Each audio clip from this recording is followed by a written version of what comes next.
Hello दोस्तों, प्रणाम। कैसे हो आप सब? आज हम घूमने आ रखे हैं जयपुर। अनुराधा हाय कर दी, हाय कर दी। नमस्ते कर, नमस्ते नमस्ते करी, जय कर दी, जय कर, जल्दी कर।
गंगा जी का जल है, यमुना का जल है, उसी प्रकार से इस करके ये जल पूजन है।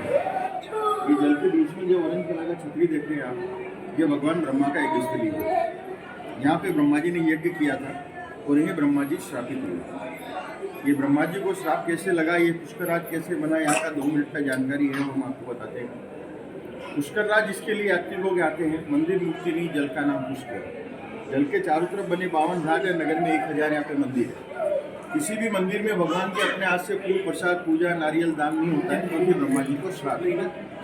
ये श्राप कैसे लगा? भगवान ब्रह्मा ने मृत्यु लोक में अपना तीर्थ बनाने के लिए भगवान विष्णु से बोला, सृष्टि का निर्माण प्रारंभ करने का मुहूर्त आ रहा है, मेरे को पृथ्वी में मेरा मृत्यु लोक में मेरा कोई स्थान नहीं है। तो विष्णु ने अपनी नाभि से कमल का पुष्प निकाल के ब्रह्मा जी को दिया, बोला इसको आप चलाइए, जहाँ भी ये मृत्यु लोक में जाके गिरेगा वही आपका स्थान बनेगा। भगवान ब्रह्मा ने वो पुष्प चलाया ब्रह्मलोक से, वो पुष्प पूरे ब्रह्मांड की परिक्रमा लगा के आता हुआ यहाँ पे इतना तेजी से गिरा कि 7 पाताल छेदन होकर जल का उत्पत्ति हुआ।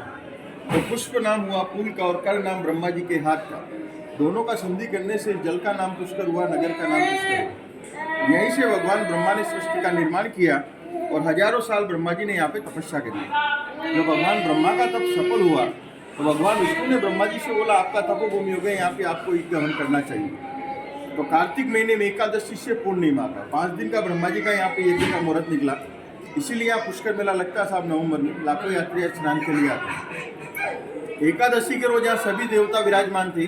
भगवान ब्रह्मा की पत्नी है माता सावित्री, जो पहाड़ी के ऊपर माता का मंदिर बना हुआ है। इनको यज्ञ में आने में देरी हो जाती है, तो कोई भी शुभ कार्य करते पति पत्नी का होना अनिवार्य होता है। तो भगवान ब्रह्मा के मानस पुत्र नारद जी को भगवान ब्रह्मा ने बोला, जाओ माता को बुला के लाओ, यज्ञ में विलम्ब हो रहा है, यदि ये मुहूर्त निकल गया तो 1000 साल बाद वापस आएगा, मेरा तीर्थ नहीं बनेगा। नारद जी का काम है साहब एक दूसरे में लड़ाई झगड़ा कराने का। नारद जी रास्ते में जाते हुए सोचते, मैंने सभी देवताओं को लड़ाया है, कभी अपने माता पिता में झगड़ा नहीं करवाया। यदि आज मैं माता पिता को नहीं लड़ाऊंगा तो मेरे को कोई नारद नहीं करेगा।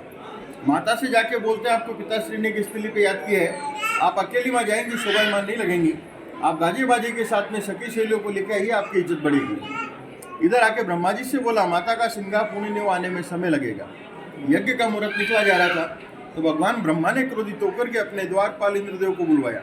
ब्रह्मा जी के 2 गेट कीपर है, सुरपति इंद्र, धनपति कुबेर। इंद्रदेव से भगवान ब्रह्मा ने बोला, आप जाइए, जो भी कन्या मिले उसको लेके आइए, मेरा लगन करवाइए, यज्ञ का मुहूर्त नहीं निकलना चाहिए। इंद्र देवता लेके आए दही दूध बेचने वाली कन्या, इसको हमारे राजस्थान में बोलते हैं गुजर। गुजर की कन्या को लाके ब्रह्मा जी के पास में खड़ा किया गया। तो भगवान विष्णु ने ब्रह्मा जी से बोला, आप देव लड़की मनुष्य, आपका इसका लगन नहीं हो सकता है, शुद्धिकरण होना जरूरी है। तो उस लड़की को वेद मंत्रों द्वारा अभिमंत्रित करके कुसा बनाया, घास बनाया, घास बना के कामधेनु गाय को खिलाया, पीठ से गोबर के रूप में निकाला गया। ऐसा 3 बार किया गया। जो 3 बार गाय के मुंह में जाके शुद्ध हुई, गाय और स्त्री का मेल हुआ, तो गायत्री की उत्पत्ति हुई। गायत्री की उत्पत्ति पुष्कर से। यह भगवान ब्रह्मा की दूसरी पत्नी होती है माता गायत्री। ये गायत्री की उत्पत्ति पुष्कर से। ये गायत्री वही है जिसका मंत्र ओम भूर्भुवस्सुः तत्सवितुर्वरेण्यं भर्गो देवस्य धीमहि धियो न प्रचोदयात्। जैसे ब्रह्मा जी इनके साथ में गंधर्व विवाह करके यहाँ पे यज्ञ प्रारंभ करते हैं, जब माता सावित्री है की ध्वनि सुनती है तो सोचती है मैं तो यहाँ बैठी हूँ, एक प्रारंभ कैसे हो गया। ये आंखें देखती है पति के पास में दूसरी स्त्री विराजमान है। क्रोधित होकर के माता ने ब्रह्मा जी को श्राप दिया कि पतिदेव आपने गृहस्थी होते गृहस्थी जीवन का अपमान किया है, एक पत्नी के होते आपने दूसरी का वर्ण किया है, तो मैं श्राप देती हूँ आपका मृत्यु लोक में कहीं मंदिर नहीं होगा, एकमात्र मंदिर यहाँ रहेगा वो भी पूज्य नहीं होगा, उसकी कोई पूजा नहीं करेगा। साधु सन्यासी आपकी मूर्ति पूजा करेंगे, गृहस्थी परिवार बाल बच्चे वाले कभी अपने घर में आपके नाम का दिया नहीं जलाएंगे। यदि कोई गृहस्थी अपने घर में आपकी पूजा करेगा उसका कभी वंशवृद्धि नहीं होगा, इसलिए अपने घर में कभी ब्रह्मा जी को भी पूजा जाता है। जो भी बाल बच्चे परिवार वाले आपके धाम पे आएंगे वो इस जल के लिए आएंगे क्योंकि आपने स्वयं इस जल को पूजा है, तो आपका जो स्वरूप इसी जल में वास करेगा। तो ब्रह्म रूपेण पुष्करे, ब्रह्मा का स्वरूप ये जल है। इस जल के लिए दो कार्य से यात्री लोग आते हैं साहब जी। पहला जो राजी खुशी घूमने के लिए आते हैं, अपने घर परिवार की मनोकामना, बाल बच्चों की दीर्घायु, नौकरी, अपार उन्नति, रोग दोष निवारण के लिए यही जल पे चढ़ाने का भगवान का सुख शांति का 20 रुपये का प्रसाद का थाली मिलता है, इसमें गंध पुष्प नारे लाता है। पति पत्नी जोड़े से यहीं बैठ के ब्राह्मण के द्वारा प्रसाद चढ़ाते हैं, 2 मिनट का समय लगता है। दान दक्षिणा जैसा भगवान ने घर बनाया। 1000 मंदिर है नगर में, 1000 मंदिर 52 घाटों का एक ही जगह चैरिटी बना हुआ है। जो भी आप डोनेशन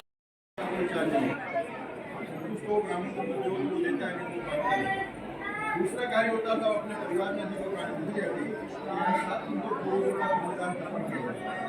जैसे गैरी में जाते पिता का पिंडदान देते हैं, सबसे पूरे गुजरात में माता गया माता का पिंडदान देते हैं, हरिद्वार में माता पिता का पिंडदान देते हैं। उसके